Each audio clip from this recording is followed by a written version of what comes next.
Amados, qué gusto saludarles a esta hora del día.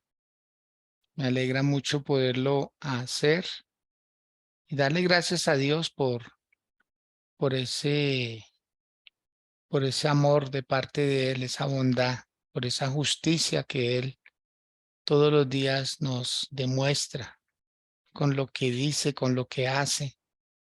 Y es muy grato verdaderamente poder compartir cada mañana, cada día, una palabra de bendición.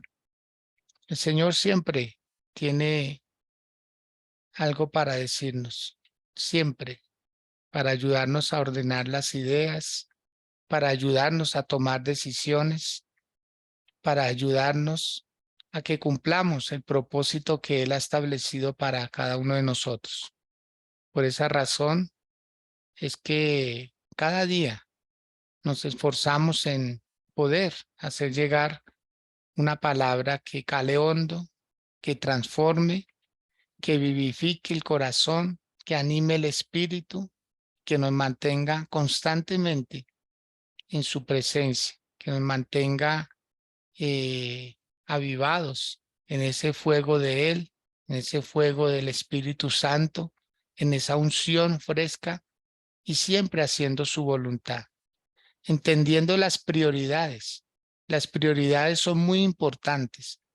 Cuando uno tiene claras las prioridades, entonces uno avanza y procura al máximo no alterarlas.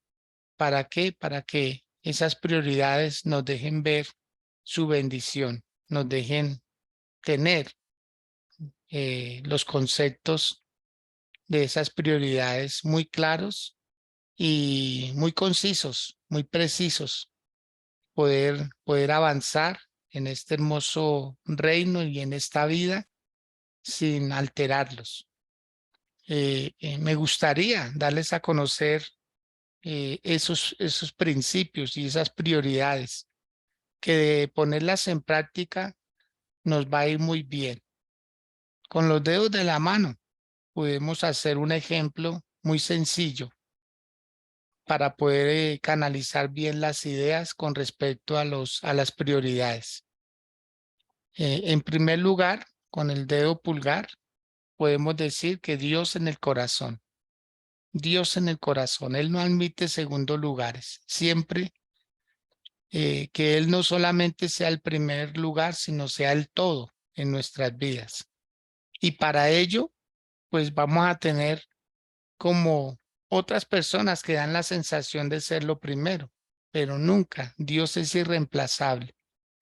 Dios no se puede negociar con nada y Él acepta únicamente ese lugar.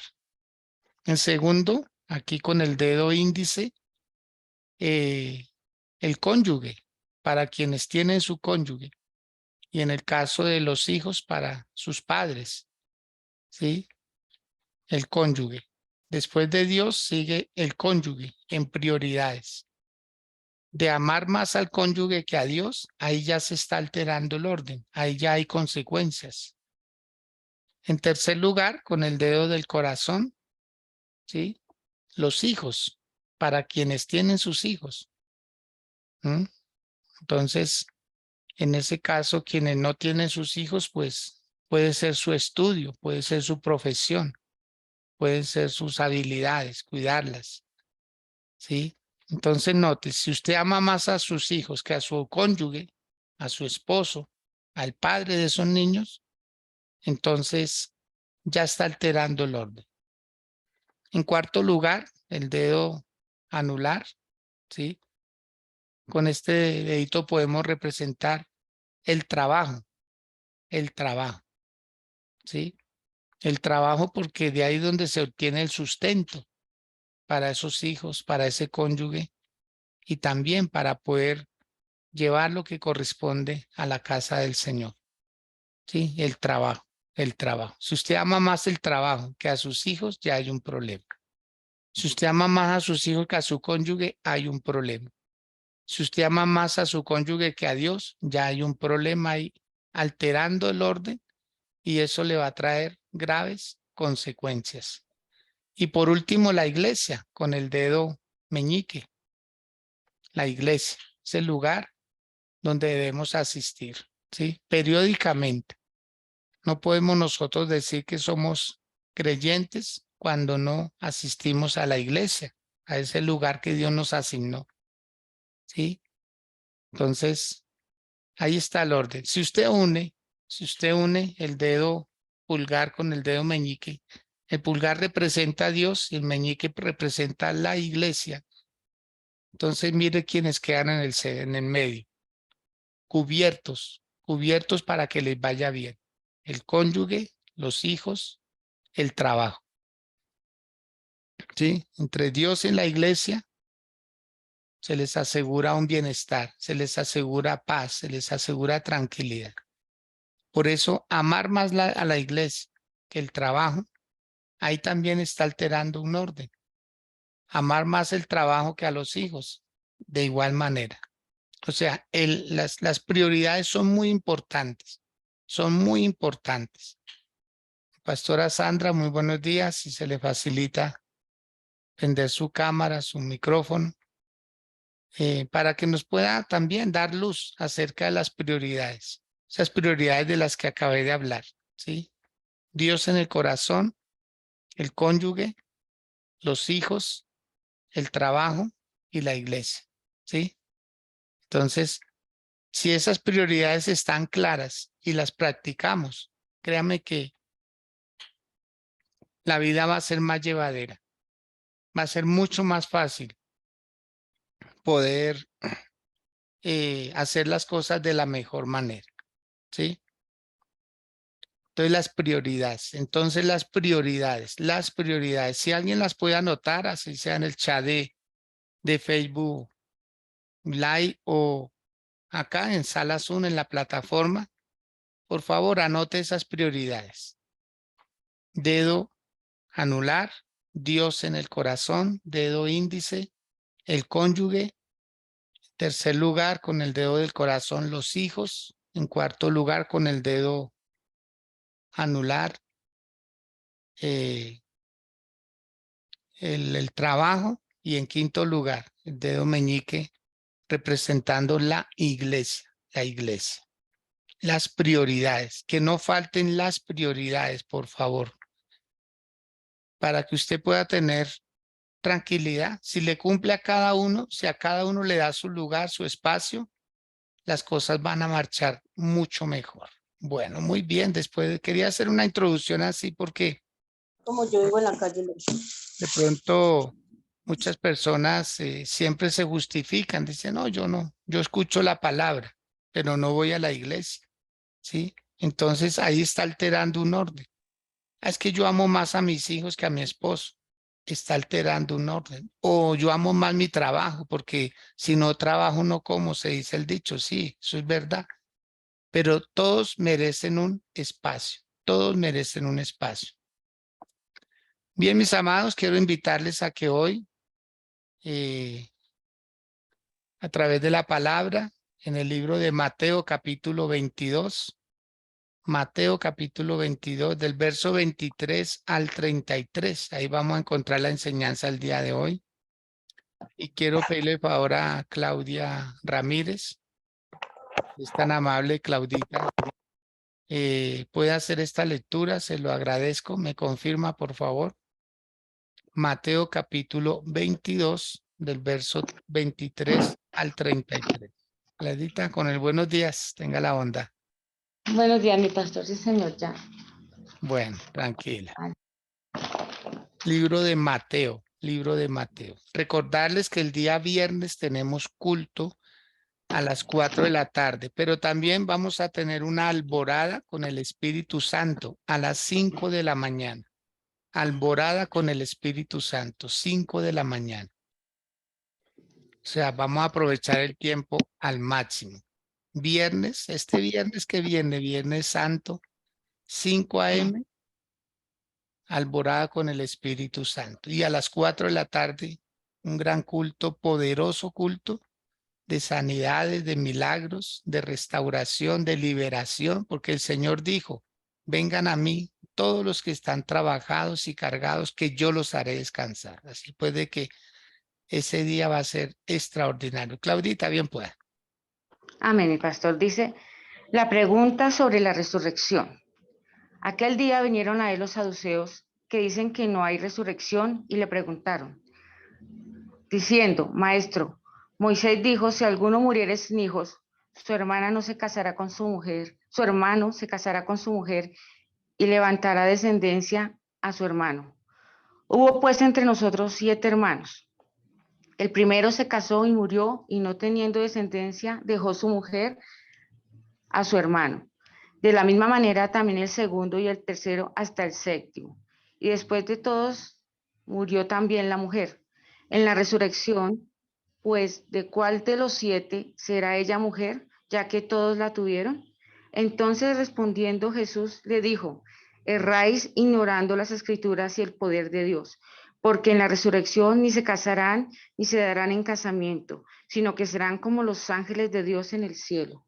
Pero respecto a la resurrección de los muertos, ¿no habéis leído lo que os fue dicho por Dios cuando dijo, yo soy el Dios de Abraham, el Dios de Isaac y el Dios de Jacob? Dios no es Dios de los muertos, sino de vivos. Oyendo esto, la gente se admiraba de su doctrina. Amén, muy bien. Claudita, mil gracias, muy amable. Bueno, qué bendición, ¿no? Qué lectura la que tenemos para el día de hoy. Y hay unos conceptos que tenían, en este caso, los saduceos. Los saduceos son muy diferentes a los fariseos, porque los fariseos sí creen en la resurrección y ellos creen en los ángeles y ellos creen en el poder de Dios y ellos creen en los milagros, mientras que los saduceos, ellos son personas que no creen ni en milagros. Para ellos los milagros no son como algo que lo que pasaba en el tiempo del estanque de Betesda, algo así, algo circunstancial, algo que pasaba de tiempo en tiempo, pero porque era algo que debía suceder, ¿sí? Tampoco creían en la resurrección de entre los muertos. Para ellos la vida era solo una y ya, no había ni siquiera reencarnación, nada. La vida que tenemos y la persona muere y no hay nada más después de la muerte. Ellos tampoco creen en los ángeles, ¿sí? Ellos tienen una creencia en Dios y en la ley. O sea, por eso el Señor Jesús aquí les va a responder con la ley, porque era a lo que ellos se aferraban.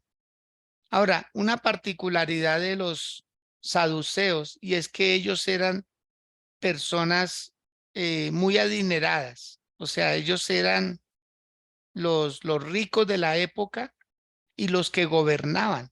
Entre ellos siempre estaban las personas de esa clase social alta. Entonces, como eran personas así, con mucho dinero, con mucho poder, entonces ellos practicaban la ley como algo por acallar su conciencia, mas no porque del todo la creyeran.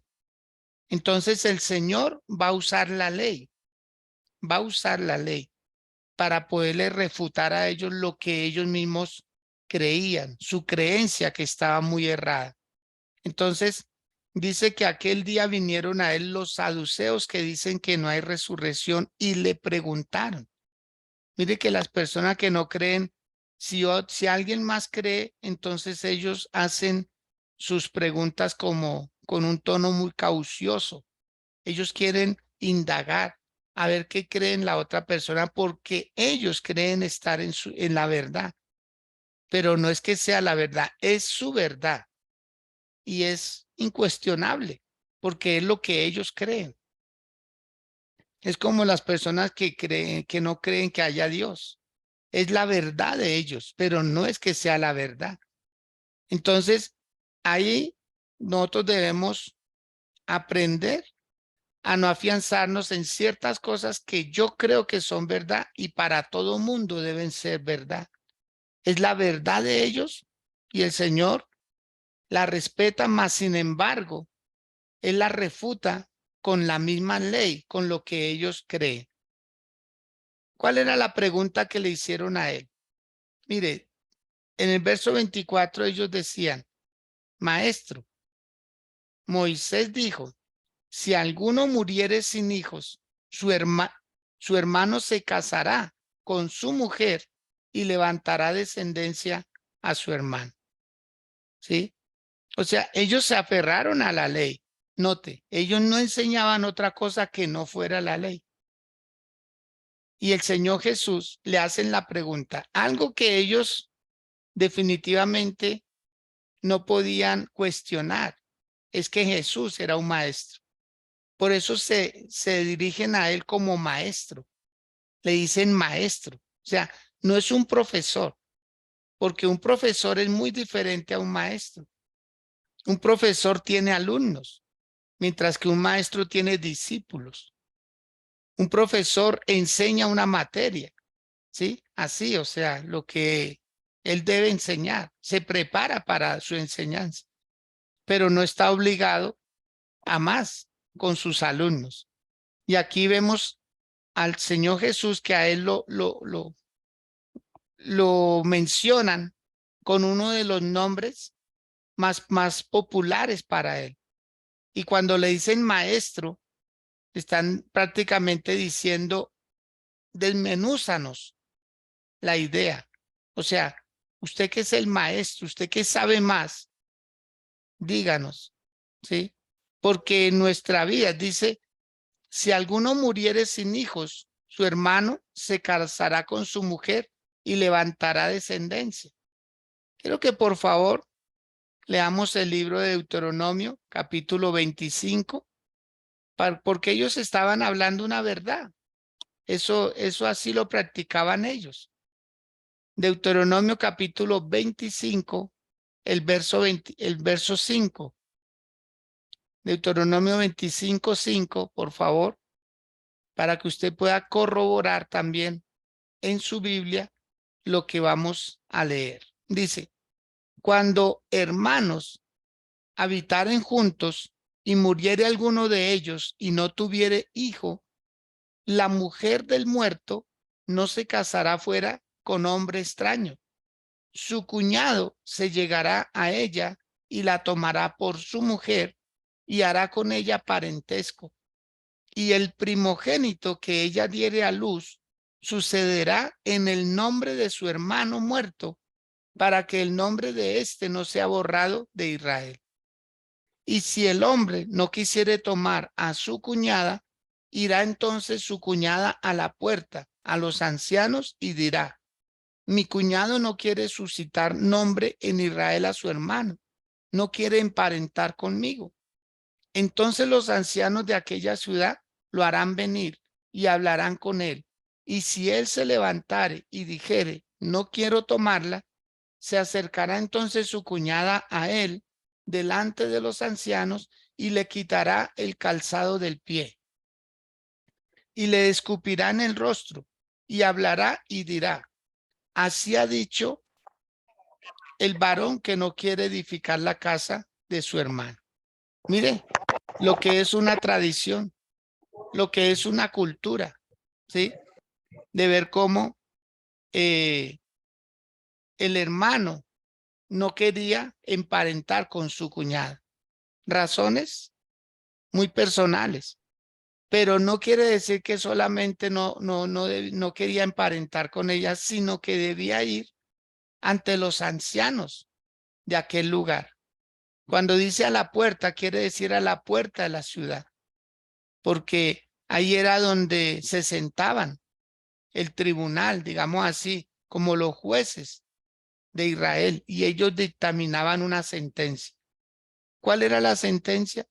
Quitarle uno de los dos zapatos y escupir el rostro de su cuñado y prácticamente despreciarlo.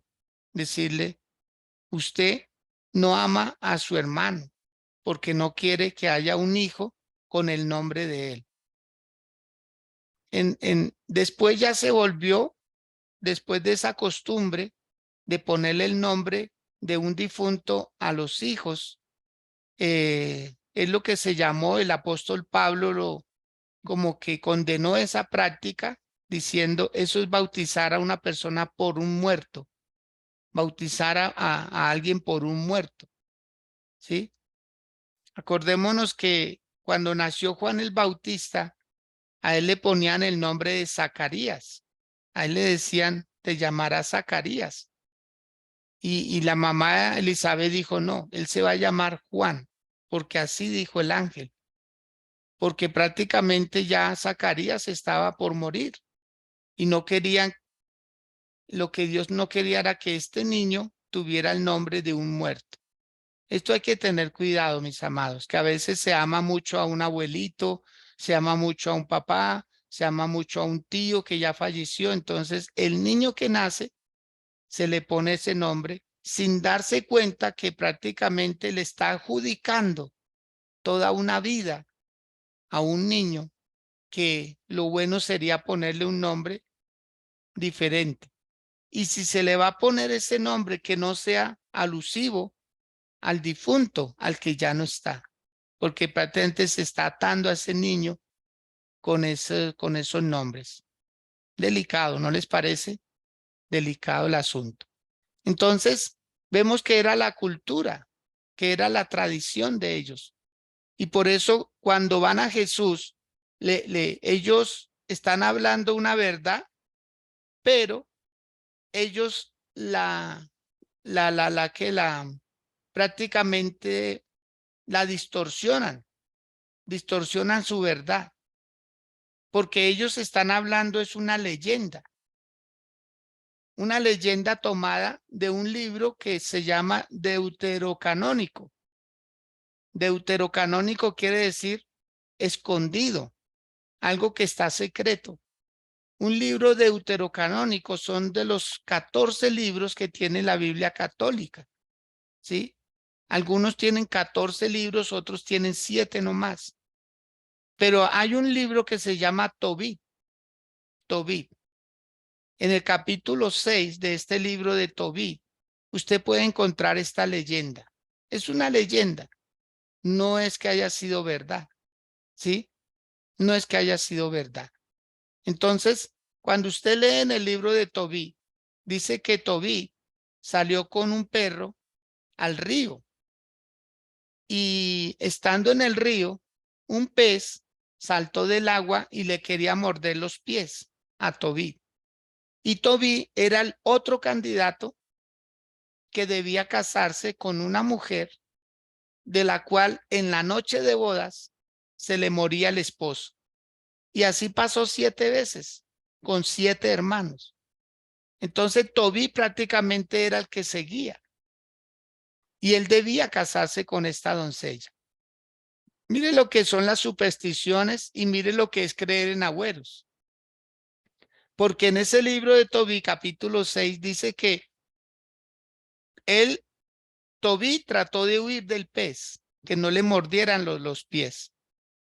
Pero se le aparece un ángel de nombre Rafael y le dice supuestamente a Tobit, le dice, Tobit, no le huyas al pez, cógelo con tus manos y mata al pez y sácale la hiel, sácale los intestinos y sácale el hígado.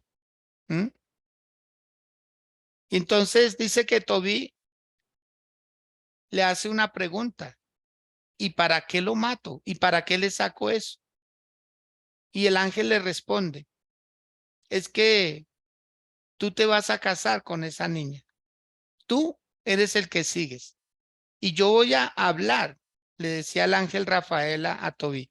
Yo voy a hablar con el padre de él para que no le niegue la niña, porque él sí quiere que se case, pero él sabe que esa niña es muy amada por los demonios. Por eso los demonios matan al esposo, pero no matan a la niña, ¿sí? A la mujer. Mire lo que es la superstición y lo que es creer en leyendas, en mitos. Y así pasó. Y yo por eso les menciono el nombre del libro y el capítulo, para que usted lo corrobore y lo lea. Y eso están enseñando. Por eso la iglesia tradicional no se opone a eso, a lo que pasa en los domingos de Ramos, que si usted coge el ramo y lo pone en cierto lugar, o si usted coge una herradura, o si usted coge una vela, el esoterismo. O sea, mis amados, no piensen que esto es de moderno. No, no, no. Estos son tradiciones de antaño y mucha gente las practica y piensan que hacer eso, pues va a tener solución. Lo cierto es que ese ángel Rafael le dice, tú te vas a casar con esa niña y la noche de bodas, tú vas a quemar, tú vas a quemar lo del pez, porque eso va a ser para sanidad tuya y tú no vas a morir. Sí te vas a casar, pero tú no vas a morir. Miren lo que son las supersticiones, lo que son los agüeros, lo que es creer en cosas. Y las toman de un libro sagrado. Por eso se llama deuterocanónico, porque Dios no inspiró eso. Consultar a los muertos, creer en agüeros, creer en supersticiones. Un ángel que supuestamente hace parte de los serafines, de los querubines que Dios creó, que solamente creó tres, que está Luzbel, que está Gabriel y que está Miguel. No existe Rafael. Para la iglesia cristiana no existe Rafael, pero para la iglesia tradicional existe Rafael y está ahí oculto dentro de estos libros. Y habla de esa manera con Tobí. Y le dice, tú los vas a quemar.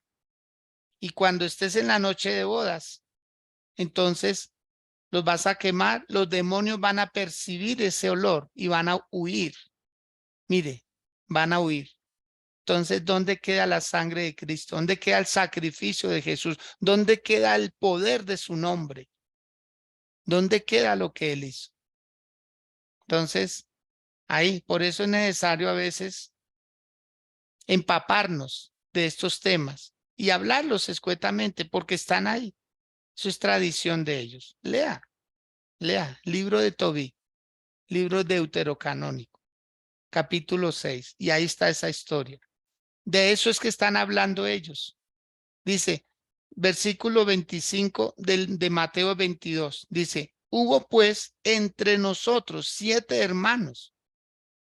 El primero se casó y murió, y no teniendo descendencia, dejó su mujer a su hermano. De la misma manera también el segundo y el tercero hasta el séptimo. ¿Sí ve? Ellos estaban basando, era en esa leyenda, en ese mito. Ellos estaban haciendo una pregunta al Señor Jesús fuera de contexto, mis amados, fuera de contexto. Ellos lo tomaron como ley, algo que era una leyenda de ellos. Y ahí es donde está lo delicado. Me gustaría que alguien escribiera una frase.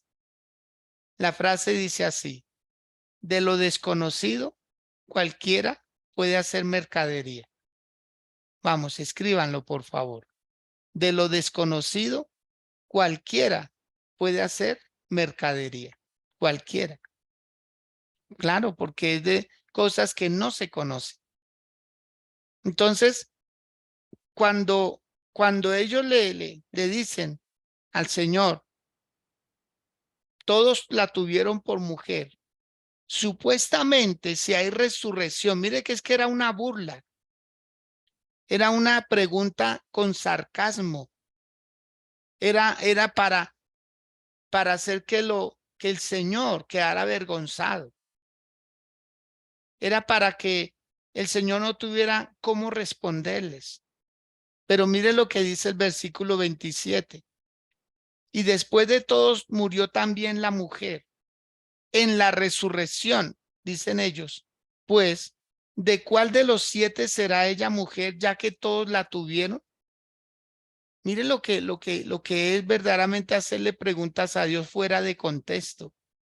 Ellos se basaron en una leyenda y se la adjudicaron a la ley y le hacen la pregunta al Señor para ver si él no tiene argumentos para responder? Y mire lo que dice el Señor en el verso 29. Entonces respondiendo Jesús les dijo, erráis, erráis. Lo primero que les dice el Señor es eso, erráis, por dos razones. La primera, porque ignoran las escrituras, y la segunda, porque ignoras el poder de Dios. Porque no era parte de la escritura, la leyenda que ellos estaban contando. Porque el Señor se refirió fue a la ley. En Deuteronomio 25 habla de lo que podía suceder en ese caso. Pero ellos crearon una leyenda de ese caso que se podía dar y se daba. Pero ellos adjudicaron una leyenda como lo que sucede hoy en día. Muchos le adjudican a María una virginidad, o sea que ella no rompió sus telas en su parte íntima cuando tuvo a Jesús, o sea, ella es pura, pura, purísima, ¿sí? Como si fuera pecado haber tenido a su hijo por vía vaginal. Entonces ellos la adjudican, que hace milagros, que tiene poder para salvar, que escucha oraciones.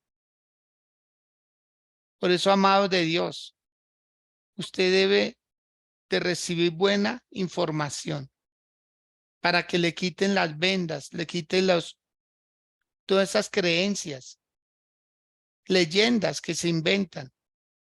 Las estaciones, cuando el Señor Jesús iba por las estaciones, le adjudican, no sé, 12, 13, 14 estaciones, y dentro de esas estaciones que 3 veces cayó el Señor Jesús. Por eso, mi amado, no es solo creer lo que se dice.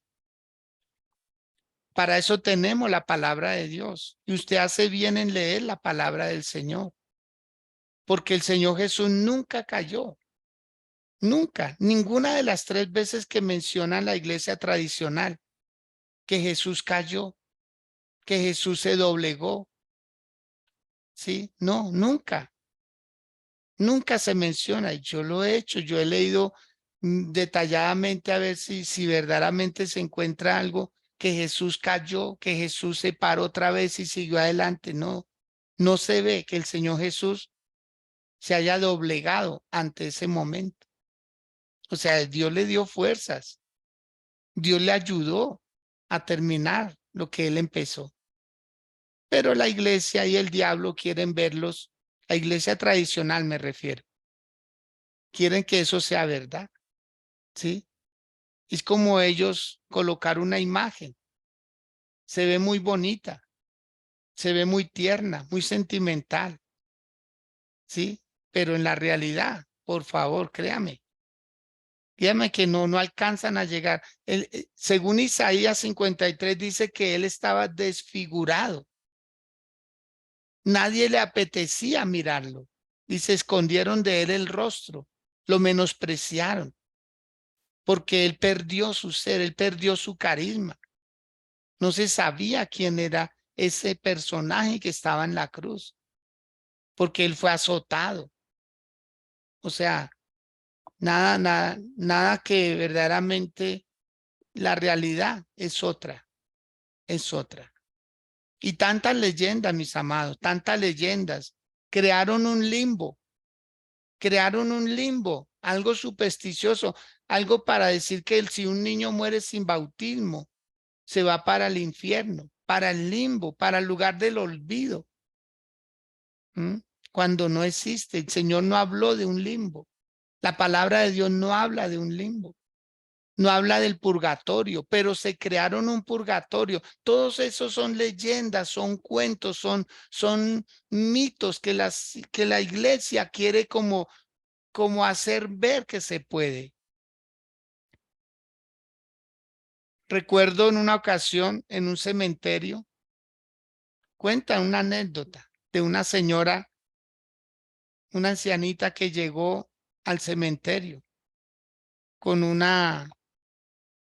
con un delantal, de esos que usan las personas que venden en los puestos de ambulantes.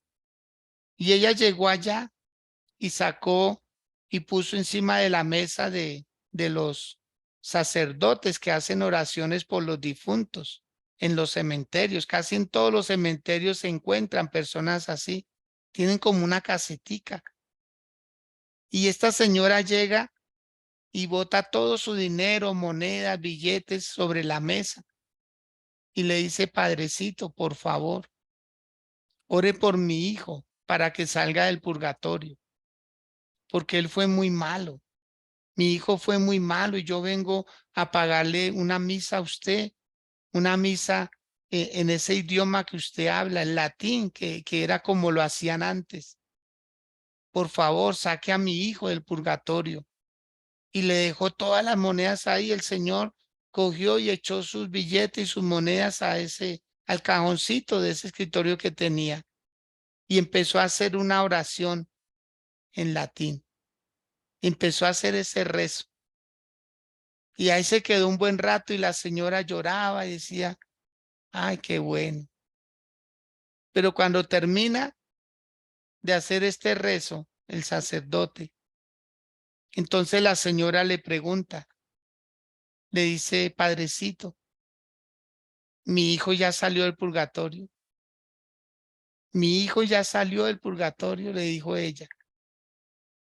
Y él conmovido, él muy conmovido, sacó las monedas y sacó los billetes y se los devolvió la señora y le dijo su merced, no sé, la verdad no sé. Tome su plata, su merced. ¿Mm? Amado, porque no hay purgatorio. Han vendido la idea y mucha gente la ha creído. Si existiera un purgatorio, de nada hubiera servido la cruz de Cristo. De nada hubiera servido el sacrificio de Jesús. Porque entonces se purgan las penas y ya, de ahí se pasa al cielo. Por eso en el libro de Lucas, capítulo 15 o 16, si no estoy mal, habla acerca del rico que murió y fue sepultado y fue llevado al lugar de tormento. Y allí se le dijo, los que están allá no pueden pasar acá y los que están acá no pueden pasar allá. Amados de Dios, usted debe estar seguro. ¿En dónde está su fe? ¿En quién está puesta su fe? ¿En quién está creyendo? Porque muchos creen, muchos van a morir creyendo. No, yo me voy al purgatorio y de ahí, como un preso que está en una cárcel, cumple su pena y sale. No, no es así. Amado, por favor, hoy ponga su fe en Cristo Jesús. Ponga su fe en Cristo Jesús. O sea, no deje eso a una leyenda, no deje eso a un mito. Se trata de su salvación, se trata de su eternidad. Que va a llegar el momento en que nos vamos a enfrentar a ella, sí, la eternidad. ¿En dónde la vamos a pasar? ¿Con Dios o en el lugar de tormento? No hay dos, no hay sino esos dos lugares. No hay lugar medio. No existe un lugar medio. No existe. Jesús no habló de ese lugar. Dios no habló de ese lugar. Los profetas no hablaron de ese lugar. Por lo tanto, no le deje eso a una inventiva de alguien que por hacer dinero, porque eso nació con uno de los papas de Roma. Él enviaba a un hombre llamado Juan Tetzel y vendían indulgencias, permisos para pecar y diciendo, tranquilo, si usted tiene la indulgencia firmada por el Santo Padre, entonces cuando usted esté en el purgatorio va a poder mostrar su indulgencia y entonces sale. ¿A quién se la va a mostrar? Si no se puede comprar permisos, no se puede pagar permisos para pecar. Pero mucha gente piensa que hacer una donación a una iglesia, a una institución, con eso van a tapar lo malo que hacen. No, mis amados. Esto hay que ser integral. Que cualquier ofrenda que usted ponga en una iglesia sea dinero bien habido, sea de una conciencia limpia y no por ahí algo fraudulento, por acallar la conciencia y decir, ah, mira, a Dios lo convenzo con dinero. No, no, mis amados. El Señor Jesús dijo, ¿de qué le vale al hombre si gana el mundo entero y termina perdiendo su alma? ¿Qué recompensa podrá dar por su alma? Por eso el Señor Jesús le responde a ellos, y erráis ignorando las escrituras y el poder de Dios. Verso 30, porque en la resurrección ni se casarán ni se darán en casamiento, sino que serán como los ángeles de Dios en el cielo. Serán como los ángeles de Dios en el cielo. Wow. Mire cómo va a haber una transformación. Vamos a tener una apariencia angelical. Vamos a ser eternos, como los ángeles. Ellos fueron creados para ser eternos desde ese momento. Y como son, se mantendrán siempre. Los ángeles son asexuales. Quiere decir que ellos no tienen instinto de atracción. Ellos no se enamoran porque ellos fueron creados de esa manera para permanecer puros y santos. Que son pecables, sí. Que se pueden contaminar, claro. Por eso es que hay demonios, por eso es que hay espíritus malos, porque en algún día fueron ángeles, pero a causa del pecado fueron desfigurados. ¿Sí ve? Nosotros vamos a ser transformados para ser como ángeles. Ellos fueron desfigurados de ángeles para ser como demonios. Por eso es que vemos tanto desorden sexual, porque esos demonios caídos, esos espíritus caídos, esos ángeles caídos, quieren armar un desorden. A los hombres les dicen que van a ser mujeres y a las mujeres que son hombres. Hay un desorden en el área sexual impresionante, porque ellos prácticamente están botando su vómito, están botando sus ideas, lo que no pudieron ser, quieren serlo. El desorden en todas las áreas. Y casi todo tiene que ver con el área sexual. ¿Ve? Entonces el orden de Dios es mucho mejor. El orden de Dios requiere disciplina, requiere orden, valga la redundancia, porque es el orden de Dios. Lo que Él estableció es mucho mejor vivirlo. ¿Mm? Por eso ahí dice, serán como los ángeles de Dios. O sea, no es que en el cielo va a haber memoria. En el cielo no va a haber memoria, pero en el infierno sí. En el lugar de tormento, la gente va a poderse acordar de sus familiares. E incluso allá se van a poder ver y conocer. En el cielo no. En el libro de Apocalipsis habla de que lo primero ya fue. Ya no habrá memoria de lo que pasó acá en la tierra. Cesan los dolores, cesa la angustia, cesa todo. En cambio, en el lugar de tormento, el rico Pulón cuando murió, él tuvo conciencia de que tenía hermanos. Él tuvo conciencia de que había un Dios, pero ya no había nada que hacer. No se podía arrepentir. Podía reconocer que tuvo oportunidades, pero no podía hacer ningún cambio. Por eso usted, mi amado de Dios, necesita cada día aferrarse más a Dios, aferrarse más a Dios, amar más a Dios. Por favor, mucha complacencia. A veces a la familia hace daño. Porque muchos no van a un culto, no van a una iglesia porque, ¿qué dirá mi esposo? Se pone bravo. Imagínense. Y muchos padres no van a un culto porque mis hijos no me dejan. O si no, no me ayudan más con el arriendo, no me ayudan más con la comida, no me vuelven ni a visitar. Amado, ¿de quién depende usted? ¿De quién depende usted, por favor? ¿A quién está usted complaciendo? ¿Acaso no está escrito cuando el Señor dijo, que es mejor la obediencia que los sacrificios. ¿A quién se le está obedeciendo? ¿Quién es un esposo? ¿Quién es una esposa? ¿Quiénes son unos hijos para que le detengan a usted el amor que usted le tiene a Dios? Pero no, no, aquí en mi casa estamos bien. Bien, bien, por favor. Cuando él dijo, no dejando de congregarse, ay, es que yo no voy allá porque es que hay gente hipócrita. Por favor, entonces no trabaje tampoco. No vaya a la empresa porque allá también hay gente hipócrita. No vaya a la universidad porque allá también hay gente hipócrita. ¿Sí? No viva en el barrio donde vive porque allá hay gente hipócrita. Ay, Claudita Ramírez, Sandrita Casallas, ayúdenme a ordenar esto, por favor. Ay, qué buenos días a todos, Dios les bendiga.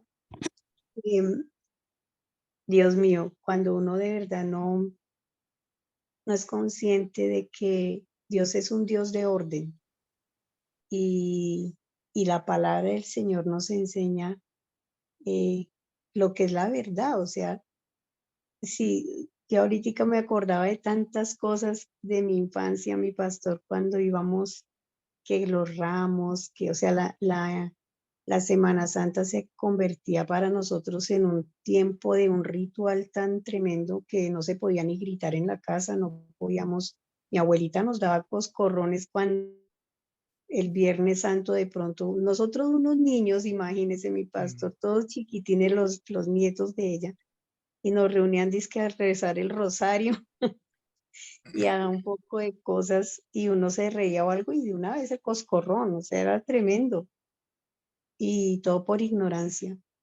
Que yo digo hoy en día, qué privilegio poder uno predicar esto y saber y enseñarle esto a nuestra familia, a nuestras generaciones, a tantas personas, que enseñarles la verdad que es Cristo, la verdad es lo de la muerte de Jesucristo, el verdadero sentido de la Semana Santa.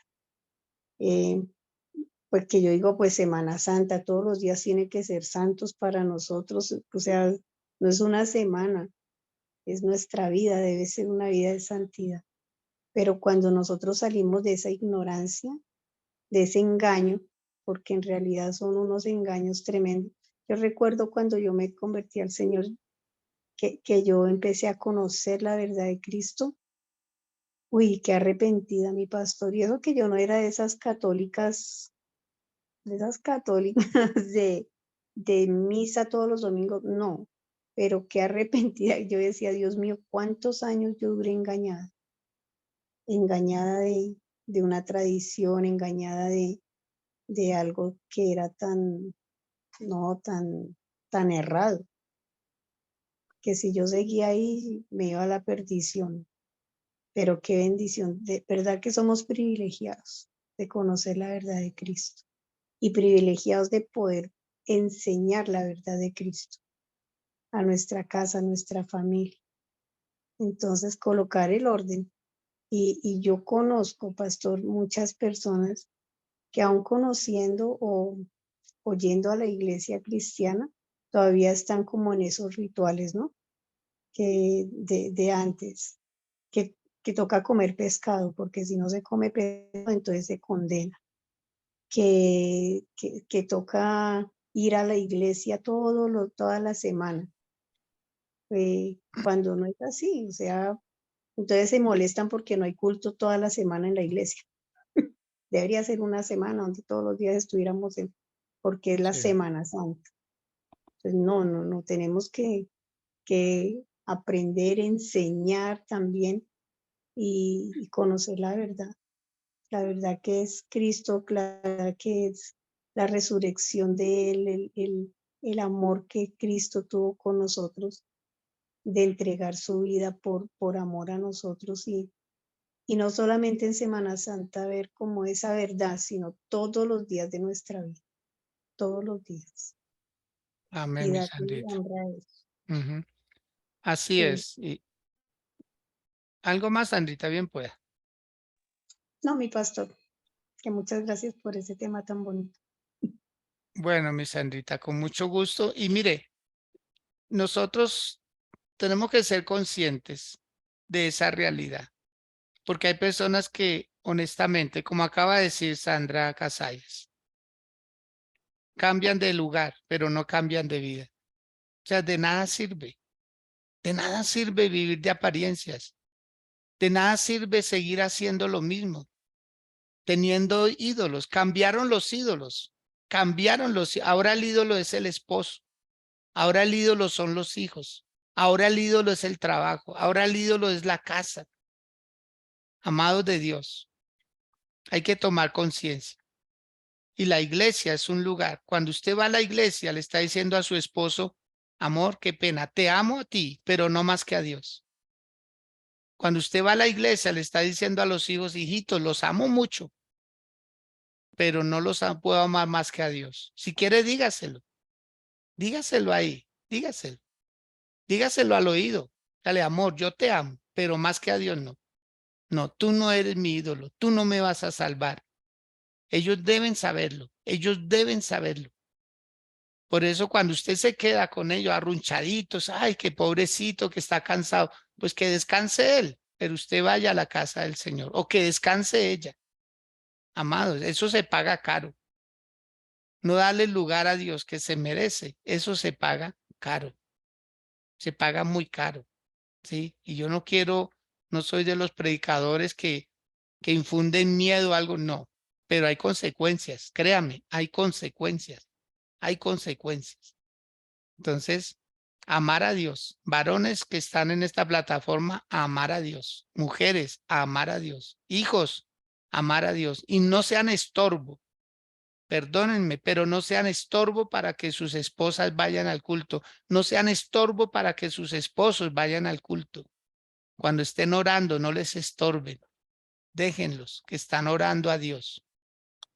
En fin, y mire lo que termina diciendo el Señor, versículo 32. El 31 dice, pero respecto a la resurrección de los muertos, ¿no habéis leído lo que os fue dicho por Dios cuando dijo, yo soy el Dios de Abraham, el Dios de Isaac y el Dios de Jacob? Dios no es Dios de muertos, sino de vivos. ¿Ah? O sea, cuando ellos invocan a Dios, están obligados a decir eso, es Señor, Dios de Abraham, Dios de Isaac, Dios de Jacob. Pero se vuelve un rezo, se vuelve un rezo. Eso es como quienes rezan el Padre Nuestro, pero no lo entienden, sino lo rezan únicamente, lo repiten, porque eso significa rezar, repetir. Pero no lo viven, no lo sienten. Padre nuestro que estás en los cielos, santificado sea tu nombre. Venga a nosotros tu reino. Hágase tu voluntad como en el cielo, aquí en la tierra. Perdona, ¿sí? Nuestras ofensas. El pan nuestro de cada día, dánoslo hoy. Perdona nuestras ofensas como nosotros también perdonamos a los que nos ofenden. Y no nos dejes caer en tentación y líbranos de todo mal. Mire cuántos beneficios tiene esa oración. Pero eso ha sido una repetición de la repetidera. De ahí no se pasa. Amados, por favor, salga del lugar donde usted no está aprendiendo, salga de ese lugar donde no le están enseñando, donde no está creciendo en Dios. ¿Qué hace usted en un lugar donde su vida se va a perder? Se va a perder a menos que haga cambios, cambios de fondo, no de forma, porque lo estético está bien. Y necesitamos hacer cambios que verdaderamente, como cuando uno quiere cambiar algo, que está cansado de lo mismo, que no ve resultados, que no ve vida, que no ve, e incluso ayer hablaba con una señora que lleva, por favor, yo toda la vida la he conocido cristiana y yo llevo 36 años en el evangelio y ella toda la vida. Y ayer decía, no, yo lloro mucho por esto, por aquello. Deje de llorar. Por favor, hay que hacer declaraciones de poder, de autoridad. llorando por ciertas circunstancias que uno ya tiene que pasar la página y armarse de valor y decir, ¿sabe qué? Me cansé de que muchas veces se ore por lo mismo y no haya cambios. Hay que descansar en Dios. A veces uno cree que uno ama más a las personas que lo que Dios las ama. Amado, mujer de Dios, su esposo se va a convertir porque Dios lo va a traer. Pero a veces nosotros somos el mayor estorbo, el mayor tropiezo. Pensamos que si nosotros no los traemos, Dios no los va a traer. Dios los va a traer con cuerdas de amor. ¿Cómo le respondió Jesús a los saduceos? ¿Cómo le respondió? Dios no es Dios de muertos, sino un Dios de vivos. Por favor, incline su rostro ahí donde está y dígaselo. Dígale a Dios, Señor, yo creo en ti, creo en tu palabra, creo en tu poder. Tú eres el Dios todopoderoso y yo también seré transformado. Tú estás hablando de una eternidad, Señor, y yo quiero estar contigo en la eternidad. Yo no quiero perder mi vida, Señor. Yo sí creo en el sacrificio que hizo tu Hijo Jesús en la cruz del Calvario y fue por mi causa, Señor, por mi causa y la de toda la humanidad. Y te ruego, Señor, que visites mi casa, que te quedes dentro de mi casa, en mi corazón, Señor, y que pueda empezar a vivir la vida que tú planeaste para mí, Señor, que está llena de dificultades, sí, que está llena de sacrificios también, que hay que pasar procesos, Señor, lo que sea, con tal de lograr llegar a ti. Que así como dijo el apóstol Pablo, hoy lo digo yo, tengo todo por basura, con tal de ganar a Cristo Jesús. Tengo mi conocimiento por inferior al tuyo. Tengo mi prudencia por inferior a la tuya. Lo tuyo es siempre mejor, Señor, y lo acepto porque proviene de ti. En el nombre de Jesús. Amén. Bien, amados, bendecirles sus vidas. No olvidemos que esta noche hay servicio. Recibiremos una palabra de bendición también. Y el día viernes, 5 de la mañana, 5 de la mañana, presencial. Desde allí transmitiremos mensaje para quienes viven fuera de la ciudad, pero 5 a.m. tendremos una alborada con el Espíritu Santo. Será glorioso. Todo el equipo de intercesión ahí, toda la iglesia iremos a adorar y bendecir el nombre del Señor. Y a las 4 de la tarde, perdón, nuestro culto evangelístico para llegar a más personas, personas nuevas. Invite a personas nuevas, que ahí donde está la oportunidad, que Dios les hable al corazón. Los quiero mucho, les bendigo sus vidas, que tengan un feliz resto de día, que estén muy bien.